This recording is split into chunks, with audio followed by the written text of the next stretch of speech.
Of all the principles I've covered in my podcast previously, respect on the battlefield has to be the one that is the most hardest fought. Respect is defined as one's willingness to pay attention to a person, place, or thing. Um, when you think about it, on one extreme, you can have an unhealthy amount of respect on the battlefield. In other words, you're going to die a hero. And on the other side, you have complete disrespect, where you turn your back to your enemy and you get a nasty surprise as a consequence of that. One example that we see today in terms of respect on the battlefield is the war between Ukraine and Russia. Once upon a time, a long, long time ago, there was a degree of respect between the Russian people and the Ukrainians. Throughout the Cold War, Ukraine was one of the Warsaw Pact countries. It was allied with Russia. They did what Russia was telling them to do. And after the fall of the USSR, Ukraine got a taste for democracy, freedom. And as time went on, the Ukrainian people started to realize that their respect for the Russians was diminishing. So much so that sometime around 2012, 2013, the pro-Russian Prime Minister of Ukraine was ousted. I think his name was Timoshenko or Poroshenko, I'm not sure. But Zelensky was a pro-Western politician, was replaced him. Now, to see the level of respect that the Russians had for the Ukrainian push for democracy, we see that they could have negotiated with the Ukrainians, but instead what they did was they annexed Crimea in 2014. And that brought down the level of respect between the two peoples even lower. And then in 2022, the Russians decided to invade Ukraine. And as a consequence of that, we have nearly 3 years of war between those two nations. And as a consequence, the level of respect has gone to 0, -1. So where do we go from here? The war in Ukraine has come to a point now where both sides can actually see what the other side is doing. They're literally fighting over villages and acres of land. And neither side is really gaining or losing.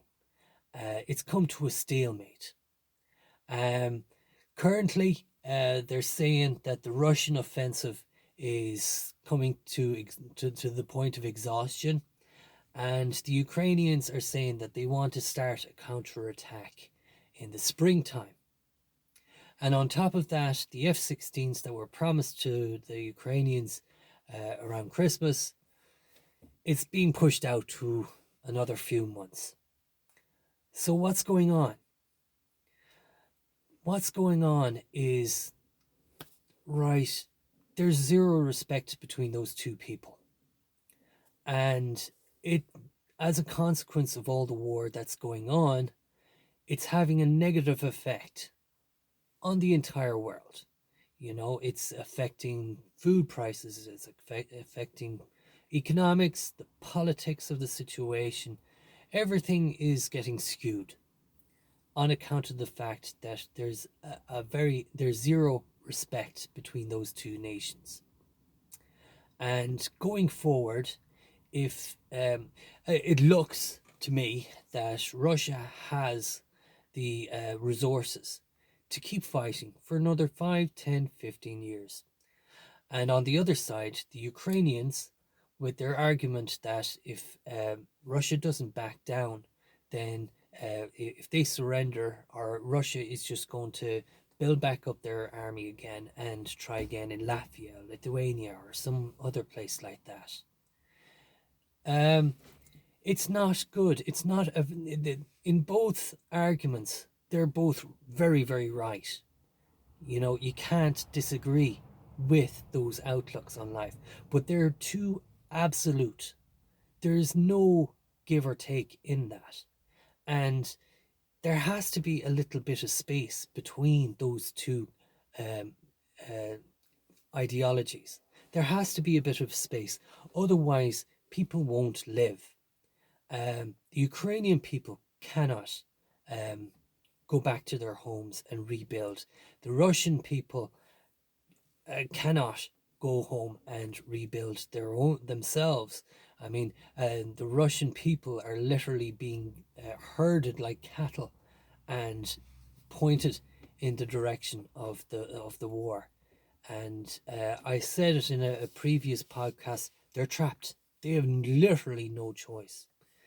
So there has to be some sort of stop to this war, to the conflict. There has to be a way to get around this negative respect for each other. And the only solution to that is a contract. A contract. But in order to have that contract, certain things have to be fulfilled.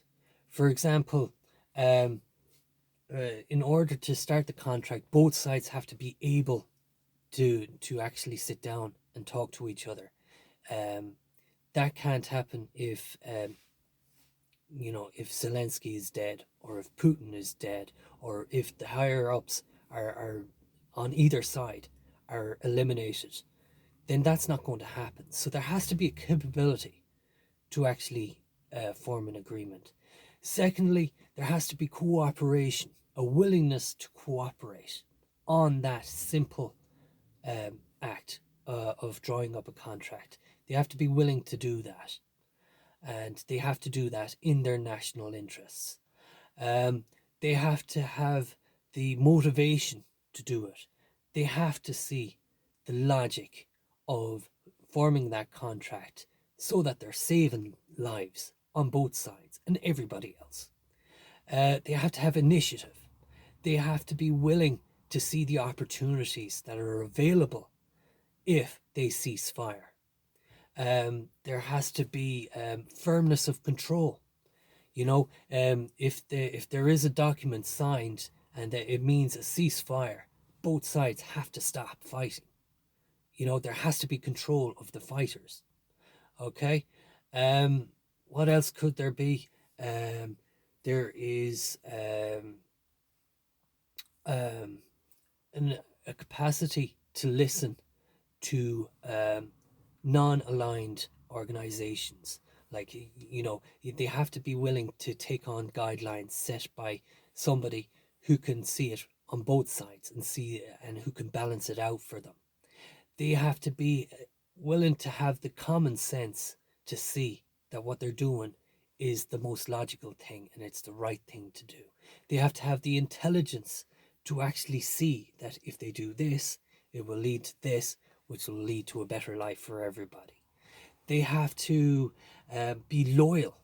They have to pay attention to their superiors so that if their superiors do sign a fucking piece of document, something like of the Irish Treaty, there has to be a loyalty there to actually fucking accept it, you know, on both sides.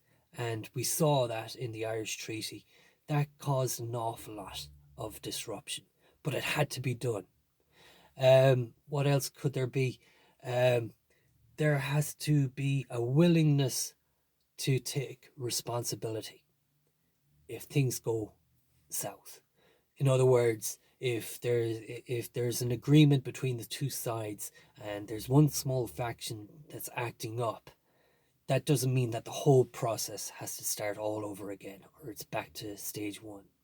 Or indeed, if if after the agreement is made and the terms of the contract are broken, then it's World War III for everybody, you know? So there has to be a willingness to take responsibility for signing off on that particular thing. So that's what I get from respect. If in the absence of respect, there has to be a contract. There has to be a legal agreement. Um, if they, like I said, it's in both interests of both parties that they do come to a conclusion. And whatever agreement that they come to, it's not going to be pretty for either side. However, the alternative, can you contemplate a broken Russia?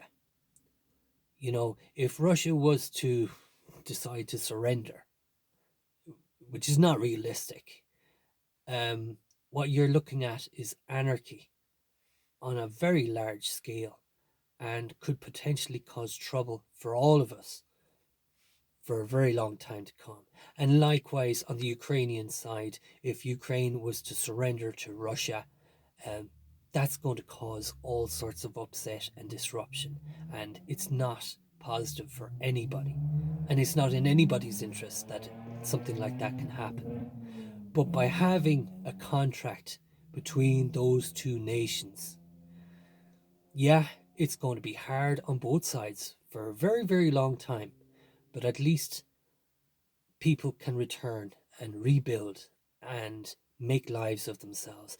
And as time goes on, it will be seen. For example, if Russia does agree to terms and conditions with the Ukrainians, then that would encourage the likes of Armenia, Azerbaijan, Georgia, and all the other states under the Russian domain to actually see that there is a way other than war.